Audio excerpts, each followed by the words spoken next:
من المشاريع اللي ما كملهاش، مجموعه من المشاكل اللي جيتي لقيتيها ربما، هذا ما يقال. على مدى هذه السنتين اللي خديتي فيها وزاره الشباب والرياضه السيد محمد أوزين، هل انت مقتنع بادائك على مستوى وزاره الشباب والرياضه؟ جد مقتنع وجد فخور. كيف؟ ونحن عشنا مجموعة من الإخفاقات، اللهم يدي اثنين ذهبتي المنتخب الوطني للشباب. نعم. بالله عليك انا نطرح لك السؤال بشكل مغاير. نعم. لو انا جيت للوزاره اسبوعين بدات كاس افريقيا وخرجنا من الدور الاول، شاءت الاقدار ان كاس افريقيا للامم غادي تولي في سنوات يعني في لي زاني امبير. صدقنا مشينا من بعد سنه، مشينا ل 2013. جيت قبل 2013 لعبنا لا كوب دافريك، راكم شفتوا النتيجه اللي خرجنا بها في الدور الاول عاوتاني. جيت لقيت لا كوب لقيت لي جوز اولمبيك، الالعاب الاولمبيه من بعد 3 شهور من بعد. وطبعا هذه كانت كلها اخفاقات. بالله عليك لو اننا دينا كاس افريقيا بعد اسبوعين لا جيت ودينا 10 الميداليات ذهبيه في الالعاب الاولمبيه، واش كان هذا الشيء غيتحسب محمد أوزين؟ غادي يكون ضرب من العبث، لاني لو كنا كنحققوا النتائج في 4 شهور وفي سنه غادي نكونوا مشينا بعيد. انا كنقول لك حنا 10 سنوات ما قدرناش نحققوا، فما بالك اليوم غادي تجي. انا كنقول بان هذه الانتكاسه صعب. انا كاين في اتصال واحد مجموعه ديال الشباب كيقول لي وما عمر الرياضه نزلت حتى عهدك. كنقول لهم قراو التاريخ، رجعوا قولوا لي 10 سنين هذه شنو درنا في الرياضه. اذا اليوم حنا بالعكس، انا كنقول علاش انا قلت لك سعيد، انا خديت القرار الشجاع. شنو القرار الشجاع؟ قلت انا لا اعيد المغاربه بالنتائج. وعرفتي علاش؟ حيت عارف ديك الخابيه ديالي شنو فيها، ما عندناش الخلاف، ما وجدناش الخلاف. فاش كنقول ما وجدناش الخلاف، انا كنعطي واحد الرقم ديما كنعطيه. بالله عليكم كيفاش اننا اليوم في المغرب عندنا عدد ديال المنخرطين في الانديه 250 الف. هذا الرقم صادم.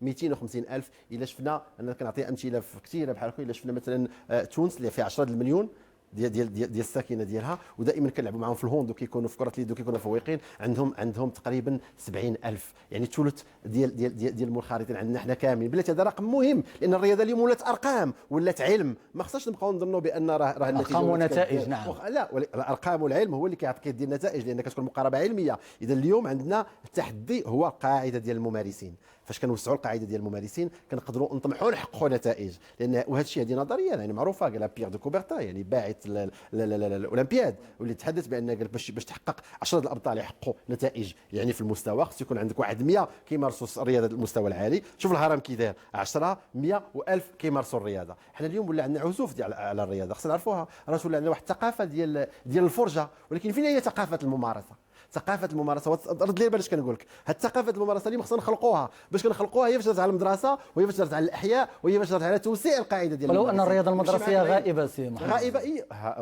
وانا اللي غيبتها. اذا هنا من يتحمل المسؤوليه؟ وزاره الشباب والرياضه، وزاره التربيه الوطنيه. انا كلشي شوف، فاش كنوصلوا شي نتيجه ماشي هي هذيك، كلشي كيتحمل المسؤوليه.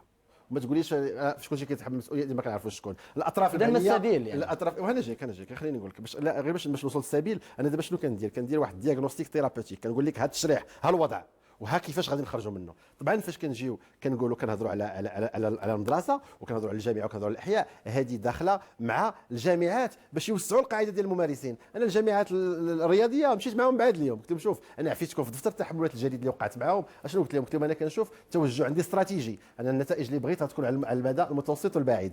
معنى هذا الكلام عفيتكم من النتائج. علاش عفيتوا من النتائج؟ حيت ما يقدروش يعطيوها لي. الا جات شي حاجه الله يسخر مزيان ربح، كما داروا نيجيريا مشاو لكاس افريقيا، قالوا حنا ما كنراهنوش على كاس افريقيا، كنراهنوا على 2017. شفتوهم هما اللي داو كاس افريقيا. يعني الناس كتفكر بوحد، كتفكر وهي يعني يعني راسهم فوق كتافهم، ما كيمشيوش كيحاولوا يهزوا يعني ديك لابار الفوق ويعيشوا واحد الانتعاشه اللي ما قعدناهاش، ما حطينا لهاش الاساس. اذا هذا الشيء اللي كنقول لك انا كيرجع ديال دفتر التحملات، كيرجع للقاعده ديال الممارسين. انا فاش عفيتهم من النتائج شنو قلت لهم؟ قلت لهم كل جامعه الا قدرتوا تعطيوني 20% زايدين السنه المقبله العام الجاي القاعده ديال الممارسين زدتوا عليه 20%، غادي نكون شكور لكم، غادي تكونوا نجحتوا في المهمه ديالكم. علاش؟ لانني كنراهن ان من هنا 3 سنين غادي نكونوا الا كانوا كلهم داروا 20% من 3 سنين غادي نضاعفوا الرقم اللي عندنا اليوم ديال انتم في الحكومه الحاليه سي محمد.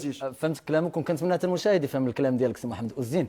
هنا كيجرني الكلام الحديث ايضا عن الحكومه الان. يعني هل مقتنعه بواقع الرياضه الوطنيه الان؟ ما يمكنش. علاش دابا انت مشيتي على الحكومه؟ الله يهديك. لان هنا السؤال هنا يجرني الى موضوع اخر يتعلق بالميزانيه الممنوحه لوزاره الشباب والرياضه. سي محمد أوزين، راك غلط الا كنتي كتظن بان الميزانيه هي كل شيء. حنا عطينا ميزانيات ضخمه شنو درنا بها؟ هذا هو الخطا.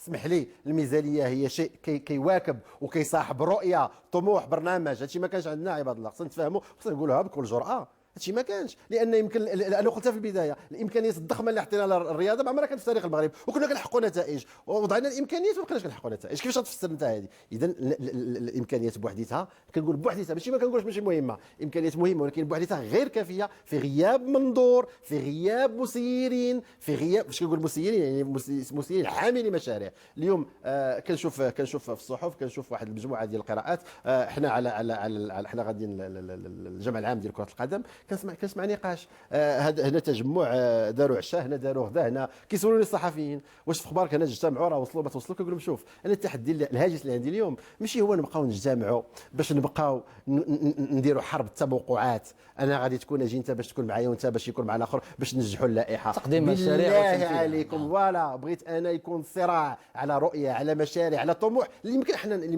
يمكن حنا نواكبه. اليوم الا ما كانش هذا الطموح، كتقول لي انت الوزاره ما عمري غنخدم انا اليوم. انا ملي جيت وانا كنبح الجامعات يرجعوا للشرعيه، مازال كنتقاتل، عطيتهم سنه باش ننهيوها، ما نهيناهاش. احنا مازال عندي المجموعه ديال واحد 3 أو 4 ديال الجامعات اللي مازالين ما عندهمش مشكل مع الوزاره، مو مشكل، واخا كيبغيو يعوموا النقاش ويحولوه للوزاره، هما متطاحنين، فروق متطاحنه متقاتله ما بيناتها في اوضاع الاهم، لانهم خطئوا المعركه الحقيقيه. المعركه الحقيقيه ديال الناس هادو هي يمشيو يجيبوا النتائج، هي يمشيو يعبئوا، هي يمشيو يقويوا الانديه، ماشي يمشيو يبقاو يتقاتلوا على شكون اللي غيشد المنحه وشكون اللي غادي يكون الرئيس وشكون اللي غادي يكون الرئيس.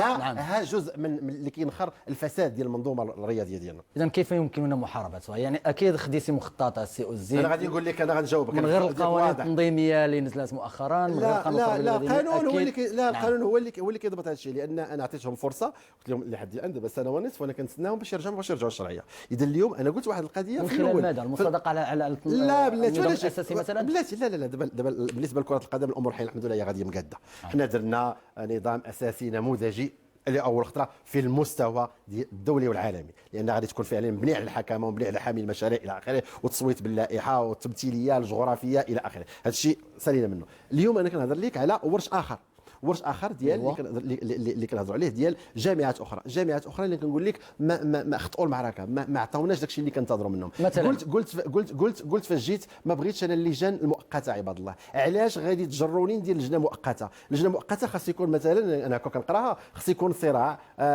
ما بين الوزاره وما بين الجامعه. انا هذا الصراع ما عنديش، لانني كنعتبر بان الجامعات هم شركاء استراتيجيين ديال الوزاره، ماشي اللي كندير للرياضه. انا غير كنواكب الجامعات باش تاثر واحد الصنف رياضي معين. اليوم عندي جامعات مثلا في الباسكت، واش درت على الباسكت؟ نعم، غنتكلموا على هذا الموضوع. نعم، عندي التايكواندو، الباسكت انا كنت فاجئ، وكرة اليد ايضا.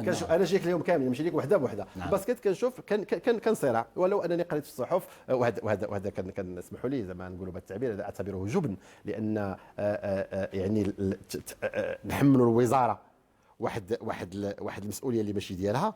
فهذا كلام يعني اسمح لي انا ما نقدرش نقبلوا، لان سمعت صراحات في الاتجاه. الناس ديال الباسكت ملي جيت، اولا كاين رئيس ديال اللي ما بقاش، فوض النائب وحملك المسؤوليه الاخفاق. نعم، بلاتي لا يمكنش يحملني مسؤوليه الاخفاق. نعم. ما يمكنش يحملني مسؤوليه الاخفاق، لان حتى في المشاركه ديالنا في كاس افريقيا، نهار جلست جلسنا مع الناس واعطيناهم الامكانيات باش غادي يمشيو، دار بيان من الجامعه يستنكر المشاركه ديالهم. كيفاش غادي يحملوا المسؤوليه؟ ومع ذلك شفنا المشاركه المشرفه ديال الفريق الوطني في كره السله، اللي بالمناسبه كنهنئهم على الانجاز الرائع والحضور القوي فعلا، اللي بينوا لنا بان فعلا كاين شي حاجه جايه في الطريق اللي خصنا ندعموها. مع كامل الاسف عندنا ناس كما كيقولوا بالفرنسيه دي جون كي سون او سيرفيس دو سبور، يا سو كي سو سيرف دو سبور، الناس اللي في خدمه الرياضه، وحدين اللي كيخدموا الرياضه ديال الخدمه بالدارجه ديالنا. غير باش ما تفوتنيش الموضوع ديال كره السله السيد الوزير، نرجعوا للموضوع اهم من ذلك، هو المركز الوطني ديال كره السله اللي ربما اللي تعرض للتهميش والاهمال، وحتى الناس ديال كره السله حملوا وزاره الشباب والرياضه يعني المسؤوليه في هذا يعني المستقبل ديال المركز اللي كان هو مدير للداخل اولا، يعني ما استفدناش منه. شكون المسؤول على هذا الشيء؟ شكون اللي كيسير هذا الشيء اليوم؟ باش نمشيو نفدوا الجواب الصحيح دائما اللي كنقولها، خصنا نطرحوا السؤال الصحيح. انا كنبغي تكون الشجاعه، انا عندي ما يكفي من الشجاعه باش نقول الاشياء اللي كنتحمل فيها المسؤوليه والاشياء اللي كنخفق فيها. انا جيت باش نعاون، جيت باش نعاون الجامعات، ماشي باش نكون ضدهم. ما عندي حتى شي سبب باش نكون ضدهم، لان انا كنقول لك هما اللي كيدبروا واحد الصنف. انا كنصاحب كنرافق وكنقوي، ولكن فاش كتجي مع جامعه، نعطيك مثال، نهضروا على الباسكيت، نعطيك مثال. خصنا نقولوا المغاربه الحقيقه. غادي نمشيو نشاركوا في كاس افريقيا ياك مؤخرا، كيجيو كيجلسوا كيقول لي عندنا 3 مليون ديال الدرهم. ما عنديش مشكل نعطيك حتى 5، ولكن تثبت لي كيفاش غادي نعطيك هذه المنحه. واش انا غادي نعطيك المنحه انا ما عارفاش انا الدرهم اللي كنعطي من الجيوب المغاربه خاص يكون جوستيفي. فين غادي اعطيني فين شنو غادي دير بها؟ ماشي غادي يجيب لك انا الباكيج انا خصني نشارك، انا خصني نسالي 3 مليون ديال الدرهم. عباد الله انا ما كنعطيش من جيبي، ولكن انا مؤتمن على اموال هذه البلاد واموال الشعب. لذلك انا اذا طرحت عليك سؤال اعطيني فين لي روبريك فين غتصرف، فين ديك 3 مليون ديال الدرهم فين غتصرفها، ما طلبتش منك شي حاجه خارقه للعاده. هذا الشيء ما كيعجبش، ولكن انا كنقول لك هذا الشيء انتهى. علاش؟ لان هضرتي لي قبيله على واحد المساله مهمه وكنهضروا على الحكامه. الا رديتي البال شاركنا في 3 ديال التظاهرات. الا رديتي الالعاب الاولمبيه، الالعاب الاسلاميه، الالعاب ديال البحر الابيض المتوسط، لاول خطره في تاريخ المغرب حملت واحد الشعار: انتهى زمن السياحه الرياضيه. ما بقاش كل شيء كيمشي. الرياضات، الاصناف الرياضيه اللي ما غير مؤهله باش تمشي، حسن تجلس في بلادها، دير تقوي راسها في القاعده ديال الممارسين ديالها وتكون في المستوى تقدر تمشي. شحال هذه كنا كنمشيو وكنرحلوا كاملين باش باي كلفه وباي نتيجه. اليوم درنا معايير اللي ما واجدش حسن لي يجلس في دار. موضوع كرة السلة يجرنا أيضا للحديث عن موضوع كرة اليد. هذا الموضوع الذي يعني إشكال كبير. ربما يعني حلقة كنا سجلناها مع رئيس الجامعة الملكية المغربية لكرة اليد السي محمد العمراني. ربما يعني أكيد ربما شاهدت الحلقة. احنا كنتكلموا ولكن ذكرني ما فيها بس. اكيد هو يحمل يعني وزاره الشباب والرياضه. طيب يعني نجاوبك. سنتين لم تتوصل الجامعه بمنحتها السنويه. الجامعه الملكيه لكره اليد تنظم ملتقيات قاريه ولم تتوصل بمنحه التنظيم. وما غنعطيهمش. ومؤخرا نظمت كاس افريقيا. لماذا؟ وما غاديش نعطيهم. لماذا؟ حتى يجوستيفيو الفلوس اللي خداو. ودابا غير شنو بغيتوا؟ واش ما كيبقاش فيكم هذه البلاد؟ باسم انا الا كان صنف رياضي غادي يبقى غادي في العابات باسم الرياضه، انا مستعد اني نعدمو ما يبقاش. ما حد ديالنا كاين هنايا. واش بغيتوا المعقول ولا بغيتوا العابات؟ واش عباد الله جامعه كتاخذ 12 مليون ديال الدرهم، 12 مليون درهم راه فلوس الشعب هذه. انا مؤتمن على هادشي، انا اللي احاسب وما كتقدرش تجوستيفي لي حتى ان سنتيم وبغيتي نزيدهم الفلوس نعطيهم. ما يمكنلياش. انا كنهضر على الحكامه. شنو هي الحكامه؟ الحكامه انا كنقولها لك ان ديغام ديبونسي خصو يكون جوستيفي. لكن سيد الوزير انت كتقول هذا الكلام ما كيبروش المصاريف. يعني كيفاش يمكننا نحاسبوا هاد الناس الان؟ حنا مخلينهم الان يعني كيمارسوا كينشطوا. لا انا عطيتهم يعني ضروري من المحاسبه سيد الوزير. انا اولا ما كنتهمهم حتى بشي حاجه باش نكونوا واضحين. انا كنقول لهم اسمع خذوا وقتكم وجيبوا لي التبريرات ديال داك الشيء اللي عطيتكم الوزاره. الا ما توصلتيش بها سيد الوزير. شنو هي؟ الا ما توصلتيش بها التبريرات ما يمكن نعطي حتى شي ريال اخر حتى سنتيم. ما كاينش شي قرارات يعني ممكن تاخذها يعني الوزاره في هذا الشان هذا؟ كانت متابعه في هذا الشكل في هذا الاتجاه هذا. حنا كنعطيو. شوف انا ماشي من النوع اللي غير فهمني. انا ما جايش باش نتحاسب مع الناس ندخلهم الحبس. ماشي هذا. انا جاي باش نعاونهم. لا ولكن كاينه مؤسسات اللي في هذا الاتجاه. انا فاش كنجي كندير الافتحاص ديالي وكنلقى واحد الخلل كنحاول نقاد كنحاول نصاحب. ولكن باش غادي نجي نكمل معاك في العابات، اولا البطوله شحال كندوزو فيها في السنه؟ 3 شهور 4 شهور ما بقاتش البطوله اللي كدوز ديال كره اليد. الانديه ولات ضعيفه، اللعابه ولاو كيتشكاو. انا خصو شحال ديال الشكاوى اللي كنتلقى. ما يمكنليش نستمر هكا. انا كنقول لك اليوم راه عندنا خيار. شوف خصها تكون عندنا الشجاعه باش الا كنا باسم الرياضه وباسم صنف رياضي غادي نبقاو نديروا شي كلام اللي ما عنده معنى. حسن نوقفوها تما كاينه. الا كنا غادي نتفقوا على الوجهه وكنا غنتفقوا على الطموح وكنا غنتفقوا على النتائج انا موجود. ولكن باش تجي لي العابات ابدا. وانا كنقول هنا مع كامل احتراماتي للسيد الرئيس الجديد، هو ربما غير مسؤول على هذا الشيء، ولكن انا تذكرت معهم وقلت له شوف اجيو لعندي نجلسوا نلقاو حل. ولكن راه ما يمكنليش نستمر هكايا، لان انا في محلول حتى لهنا على الحكامه ومن بعد غادي غنقول ليه لا الصفحه صافي نطوي هذه الصفحه ونزيد نعطيك عاوتاني. لا اسمح لي. ثم المكتب الجديد اللي جا فاش جا ما كانش خصو يقبل الرئاسه، قبل التقرير الادبي والمالي. فين هما؟ فين شكون اللي خصو يتحاسب اليوم؟ هنا غنتكلموا على السي عبد الفتاح الرئيس السابق. انا ماشي من الوقاحين نجاوبك سيد الوزير. شوف واخا حنا امام المشاهدين حنا كنتهضروا بالقلب، كنهضروش بموقع انت ولا انا. انت مغربي خص يكون عندك نفس، واخا انت من موقعك ايضا عندك نفس الغيره على هذا الشيء. كاين شي حوايج اللي صحاح كنصفقوا لهم، كاين شي حوايج اللي ماشي معقولين خصنا نقولوا هادشي راه عباد الله راه هادشي ماشي معقول. هادشي علاش بغينا نوضحوا للمشاهد الكريم السي محمد أوزين، وحنا كنصادفوك في الحلقه ديالهم اللي كتشرفنا فيها باش نوضحوا هذه الملابسات وهذه المشاكل اللي ظلت عالقه جدا. لا باس يعني السي عبد اللطيف الطبيب كيف ما كان الحال، واخا نجدوا الاسم ديالو هو رئيس انا ما سابق، كنهضرش على ربما انا ما غندافعش عليه، لا سمحت لي لحظه محمد الزين. انا لا شوف انا هو في ورطه الان، هو كيقول صرت من الجيب ديالي اللي تنظيم باش نهضروا على سي تطبيق. انا ما كندافعش عليه، لكن لا انا غندافع عليه. نعم. انا غندافع عليه، ويمكن غادي يجيك تناقض هنا. شتي سي تطبيق راه غادي نقولها بصراحه باش تفهم مزيان. سي تطبيق من الناس الغيورين على ديك الكره، كره اليد، ومتورط الان. لا انا نقول لك شي سي تطبيق كلا رزقو من اجل كره اليد، خص تعرفها، كلا رزقو من اجل كره اليد. المشكل اللي عندي اليوم، انا ماشي كنشك في سي تطبيق. سي تطبيق دبر بواحد الشكل في واحد الوقت معين، وكلا مسكين باع دارو باع حوايجه وداك الشيء حبا في كره اليد، ومهدد بالسجن، ومهدد مسكين يعني واحد مجموعه ديال الاشياء. انا كيبقى فيها وكان تعاطف معاه، ولكن دلني على حل، دلني على شي حل. ها سي تطبيق انا كيبقى فيا وبغيت نعاونه وباش نعطيه نمشي معاك بعد، وانا ما كنعرفش نخبي. انا ما بغيتش نعطي حتى ديك الصوره ديال واحد اللي كلا راسو على واحد الصنف رياضي معين، واليوم غادي يجي يلقى راسو في ورطه. اش من نموذج كنعطيو للمسيرين، ولكن انا في ورطاتي اليوم في امري ما يمكنش واحد حصل وغادي نجي نعطيه. انا كنقول ليه جيبوا جوستيفيو لي داك الشيء ونقدر نعاونكم نمشي معاكم. ما حد ما قدرش ديروا جوستيفي، ما نقدرش نمشي. ها الورطه، ها الوحله الحقيقيه، ولكن عندك شي حل دلنا عليه. للاسف ماشي انا اللي خصني نعطي الحل. ساهل تجيو تحاسبوا الوزير على الحلول. لا نحاسب، نحن نطرح فكره الراي العام فقط. الهمني فكره. نعم. سأكون ربما الرساله يعني وصلت. ننتقل الى مجموعه من المشاكل ربما او الانتقادات اللي واجهتها السي محمد الزين خلال فتره الوزاريه. كيعجبني هادشي. ماشي نقول لك قبل تحط الانتقادات، انا كيعجبني هادشي وكنشكرك والا رديتي البال قبل لا نبداو البرنامج قلت لك شوف طرح عليا جميع الاسئله اللي كتبادر للذهن ديالك واللي كتظن انها غادي تكون في الذهن المواطنين، لانكم كتعطوني فرصه باش غادي نصحح واحد المجموعه ديال الترهات. علاش؟ لان كاين فرق ما بين الحقيقه والخبر. الحقيقه انا اللي كنعطيها ماشي كنتملكها، ولكن انا اللي كنعطيها انا المصدر. ولكن الخبر راه كتشوف كتقراه يوميا، وما بين الحقيقه والخبر كاين عالم، وهذا العالم كيسالنا اليوم. لكن هي ربما غادي نشوفها هي انتقادات، لكن لا انتقادات لا. اسمح لي، انا جد حريص ومنفتح على الانتقاد، على النقد البناء، ولكن على الاخبار اللي كتخدم اجندات معينه وانا غادي نجاوبك عليها. انا غادي نجاوب. ليست اخبار تخدم اجندات معينه، بل اطرح اسئله الراي العام. لا انت كتطرح اسئله الراي العام، انا كنقول لك لاني كنقرا الصحافه وكنعرف كيفاش كتحرك الخيوط، وانا غادي نجاوبك في الاسئله ديالك. نعم. ربما مجموعه من المشاريع الوقت اللي تقلدتي فيها مهامك كوزير الشباب والرياضه السي محمد الزين، مجموعه من المشاريع توقفت، منها الغاء حوالي 400 ملعب. غير صحيح. يلا انا بلاتي نمشي وحده بلاتي باش نعطي فرصه للمواطنين يفهموا وحده. السي الوزير. نعم. الغاء 400 ملعب حرام. واش عباد الله انا جيت نلغي؟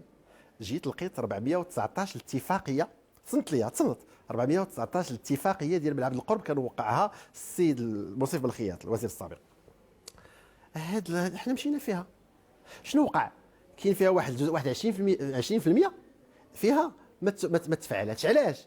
ماشي حيت حنا تراجعنا، حيت الطرف الاخر الرؤساء ديال الجماعات والجماعات اللي تعهدت ما عطاتش لا كوتيزاسيون ديالها، ما عطاتش حقها. اذا الجماعه طرف. نعم. معلوم الجماعات المجالس المنتخبه غالبا طرف فيها. والضحيه هم الشباب سي الوزير. لا ولا حنا عاوتاني كتحملني مسؤوليه. لا نحملك المسؤوليه. كون جات عليا تصنت بغيت المغاربه يفهموا هذه القضيه، لانه كنشكرك على هذا السؤال. انا كون جات عليا ما كاينش شي حي، ما كاينش شي بلاصه ما نديرش فيها ملعب القرب، نديروها.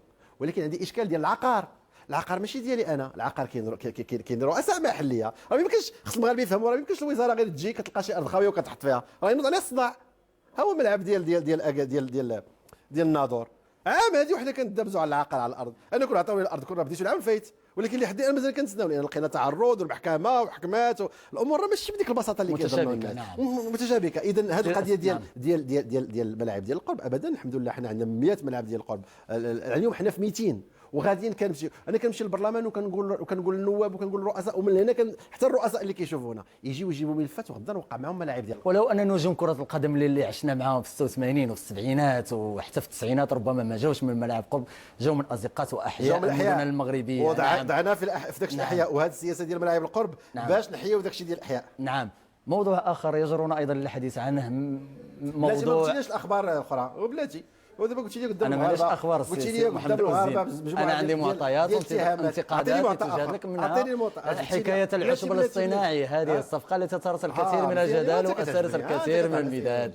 هذا الموضوع هذا ربما هذه فرصه نتحدث على السي محمد أوزي. الله يعطيك الصحه. غنشرح لك هذا سيدي كان واحد فعلا كان واحد البرنامج ديال التعشيب تقريبا 40 ملعب. وطبعا فاش جيت بعد الصحافه كتقول بان جو باش يعطيه واحد، قال اوزيل كيعطيه هذيك الصفقه للمقاوله وحده. اولا بعد هذا كلام ماشي غادي نقول لك باش صحيح، غير صعيب بعدا حتى يتحقق. الا عطيتيه لواحد تعطيه 40 ملعب زعما لعبات. هذه هي الاولى. غادي نقول لك درنا ديلو. قلت انا بان غادي نقسموا لواحد 8 ولا 10 ديال ليلو، وكل اونتربريز كل شركه غادي تجي تاخذ ان سول لو لا يكون فيه واحد 3 او 4 ديال الملاعب. علاش؟ واللي خدات واحد ما تاخذش الثاني. علاش؟ باش اولا يكون واحد التوازن، وباش يكون واحد يعني واحد التركيز على استكمال ذاك البرنامج الى اخره. درنا سي بي اس مقفال مقاد. طبعا في هذه البلاد فاش كيكون شي واحد مازال ما بغاوش يفهموا بزاف الناس بان المغرب راه تبدل، بان راه تعاقدنا مع المغاربه على الشفافيه. وسمعت واحد المجموعه كيقولوا لا واحد غادي نديروا شكايه للوزير رئيس الحكومه. عرفتي انا اش بغيت ندير؟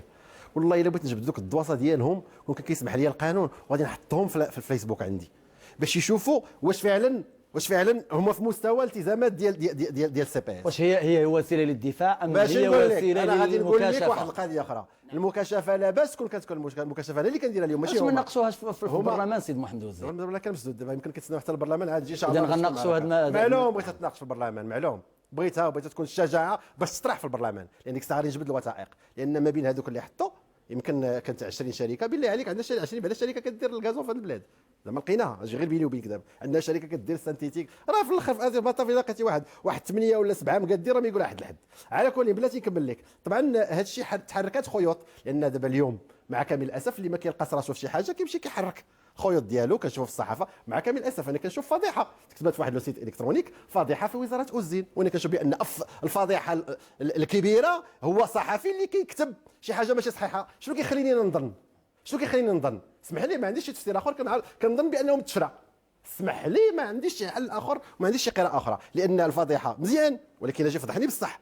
ولكن باش تكتب عليا تقول المغاربه فضيحه بوزاره اوزين لانه وعرفت انا كيفاش تحرك، لان اللي ما لقاش الضاله ديالو كيمشي شي بلاصه باش يردها فضيحه. شوف كاين مكاشفه خصهم يعرفوا واحد القضيه. اليوم السيد رئيس الحكومه كان عطانا اتفق على واحد القضيه بان في اي عمليه كبيره غدار غادي تكون محل افتحاص، وهذه هي المحاسبه الحقيقيه. اي عمليه من حجم كبير غادي تكون محل افتحاص وغادي تكون لا كور دي كونت وغادي تكون لي زاسبيكت. السي محمد أوزي ربما غتفق معايا في هذا زيدني اخ شنو كاين اخر الاشكال في الموضوع ديال العشب الصناعي. لا بلاتي عشنا مجموعه من الملاعب السي محمد أوزين اللي هي فيها عشب طبيعي نبقاو في العشب الصناعي وننتقلوا للمحاور الاخرى. ماشي اتهامات هي انتقادات ربما انا في نظري. انتقاد لا انت كتهضر على لسان التكوين. انتقاد بوحدو واتهام بوحدو. نعم نرجع نبقى في الموضوع ديال العشب الصناعي. هنا يعني كنشاهدوا عشنا يعني مجموعه ديال الملاعب ربما اللي كانت صالحه بعشبها الطبيعي. بحالاش؟ كاين ملعب ديال تطوان مثلا ثانيه الرمل، ملعب البلدي ديال مدينه قنيطره. يعني كاين ملاعب اللي ربما العشب الطبيعي كان صالح ان تجرى فيها مباريات القدم. علاش كنجيو في اخر المطاف وكنديروا لها يعني كنعشبوها؟ علاش انت دابا ضد العشب؟ لا انا كناقش لان مثلا هذه هي الملفات اللي جبدات هذه الشكوك وطرحات هذه المشاكل هذه كلها السي محمد أوزي. اولا فاش خرجتي لاوروبا وغادي تشوف الاهميه ديال العشب الاصطناعي. لان العشب الاصطناعي اولا عنده واحد القدره ديال التحمل.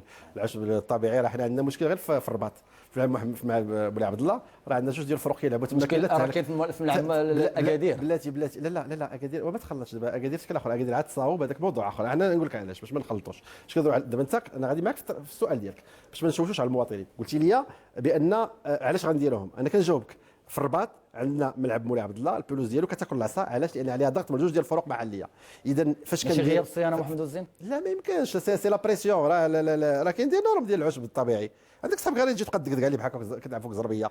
راه ربع هذاك راه خصو يرتاح وخصو يتنفس وخصو يتسقى وخصو بلاتي. فاش كنهضروا على العشب الاصطناعي، العشب الاصطناعي عنده واحد القدره ديال التحمل اكثر، بمعنى انه عنده واحد القابليه ديال استقبال المباريات واستقبال الشباب اكثر. اذا هذا الشيء انا ما كيبانليش ضايع. ثم نجي نقول لك واحد القضيه. هذا البرنامج هذا ماشي انا اللي درته. هذا البرنامج لقيته مديور شحال هذه ونمشي معك بعد. هو كاين طالبينه الفروق ماشي جينا حنا قلنا لي لوكس راه غادي نصدقوا عليكم هذا الشيء. كاين طلب، كاين طلب وبواحد الالحاح لانهم محتاجين اليوم هاد الملاعب. بلاتي نمشيو لأكادير، بلاتي نمشيو لأكادير باش نمشيو حاجه بشويه. الملعب ربما ملعب اكادير غادي نتكلموا عليه في موضوع في ولاتي تمشي العشبه صاحبي ديال أكادير. خلينا نكملوه. نعم شوف راه نقولوا، شوف سي مراد، تفضل سي محمد. شوف نهضروا غير واحد الربعه ديال الافكار زوينين ويسمعهم المواطن احسن ما نهضروا على كل شيء وما غيفهم حتى حاجه. غادي نمشيو لملعب أكادير. لعب أكادير حنا كملنا الحمد لله واجد. كانت عندنا لا بولوز ديالو، لا بولوز شنو وقع فيها؟ باقي ما لعبناش فيه، كيتصاب. نعم نوضحوا المشكل ديالك. عادي كيفاش ما لعبناش فيه. وراه حنا صوبنا لا بولوز جا ان فيروس فيها خصك كلاها. شي بغيتي نشدر الفيروس تا هو ندير الفاكسان. هادشي كيجيب والله، راه هادشي طبيعي. جا فيروس خسر لينا الكازو، درنا ليه التريتمون قدينا. شنو هو الاشكال؟ واش درنا في شي حاجه صحيحه؟ وراه شوف دابا راه كاع شوف واش ما كتمرضش، شي حاجه صحيحه نشدوا فيها. واش ما كنمرضوش كاع اي حاجه طبيعيه الا معرضه للمرض. ولكن المشكل هو ما نبقاوش متمادين في المرض، خصنا نعالجوا ونصححوا. اكيد دابا حنا درتي لي على اذا هذا موضوع. نعم. حتى المغربيه للالعاب السي محمد أوزين المساهمه في دعم الرياضه المغربيه منعت من التلفزيون. منعت من التلفزيون. يعني بحس انا متفق معك. انا هذه متفق معك. وهذا ماشي كان دفتر التحملات الجديد اللي كان جابو السيد وزير الاتصال واللي كان منعها. وانا كان عندي موقف من الصديق والزميل مصطفى الخلفي اللي كنت اختلفت معاه، وكنا دخلنا في نقاش ويمكن سمعتوه والى اخره. وقلت ودي راه الميزانيه ديال الرياضه، الميزانيه ديال وزاره الشباب والرياضه راه ميزانيه ما كتمثل يلا واحد 0.3 في الميزانيه العامه ديال الدوله. يعني شيء ضئيل بزاف. اذا عندنا اليوم انتظارات ديال الشباب، انت كتسولني على عندنا انتظارات. اذا ديك المغربيه للالعاب هي اللي كتعاوننا باش فعلا كنقدروا نديروا واحد السياسه رياضيه. شكون قال السياسه الرياضيه؟ يعني على مستوى البنيات التحتيه الرياضيه. طيب فعلا كان هذا النقاش تمنعات. كان قرار انا ما كنتش متفق معاه، ولكن ناخذ ما ننساش بان احنا مكون في الاغلبيه، وبالتالي كنخضعوا للمنطق الديمقراطيه ومنطق الاغلبيه. مازال غادي نرجعوا لانتقادات السي محمد أوزين. بيان سور هادشي اللي كيعجبني. لكن دابا جيت تاخذي قبل من ذلك عرفتي علاش؟ غير باش نشرحوا المغاربه يفهموا الحقيقه. صحيح. وهذه مناسبه السي محمد أوزين كيف ما قلت من قبل، هذه فرصه لتوضيح الملابسات والمشاكل المطروحه واللي طرحت في حياتك السي محمد أوزين. موضوع آخر أثار الكثير من الجدل والنقاش، ملعب الدار البيضاء. ربما في عهد الوزير السابق كنا نشاهد على الأقل ماكيطات ورسومات، يعني كنا كنحلموا بملعب غاية في الروعة. سمعنا كذلك بمشروع مركب الدار البيضاء في سيدي مومان، في منطقة الهرويين، في بوسكورة، إلى غير ذلك من الكلام. جيتي انت السي محمد أوزين كنا كنسمعوا لا هذا وما شفنا لا ماكيت الى غير ذلك من الكلام. سي محمد أوزين هنا كنطرحوا السؤال، يعني واش محمد أوزين ما عندوش يعني التدخل، يعني ما عرفتش كيفاش غادي نسميه، واش الحكومه ما عندهاش رساله بغات خلي نجاوبك. رساله بغات نجاوبك. اليوم انا كنت عندي واحد التفكير من بعد ارض البال. قلت لك دائما كنراكموا على التجارب السابقه. عندنا تيران في طنجه، ملعب في طنجه، ملعب في مراكش. عرفت شحال تقاموا عندنا هذا؟ مليار ديال الدرهم ديك الساعه فاش تبنى. ملعب في أكادير، واحد مجموعه ديال القاعات في المغرب. السؤال الحقيقي كره استثمار. اسمح لي خليني نكمل لك وما كنقولكش لا، خلي غير تفهم الهاجس ديالي شنو هو. انا كان ماشي ديك بني وعلي وسيري خلي كما كيقولوا المغاربه. ما بقاتش في بني، بقات كيفاش كتضمن واحد الصيانه وكيفاش كتضمن واحد المردود ديال ذاك الملعب. الا كنت انا كنبني ملاعب من هذا الحجم ونسدهم ونتسنى فوقاش يجي الفريق الوطني يلعب فيهم، اسمح لي ما نبنيهمش، نمشي نبني حوايج اخرين.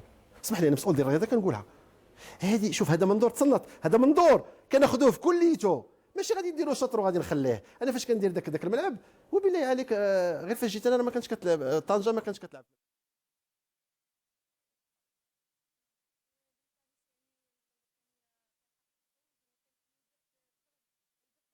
الله أكبر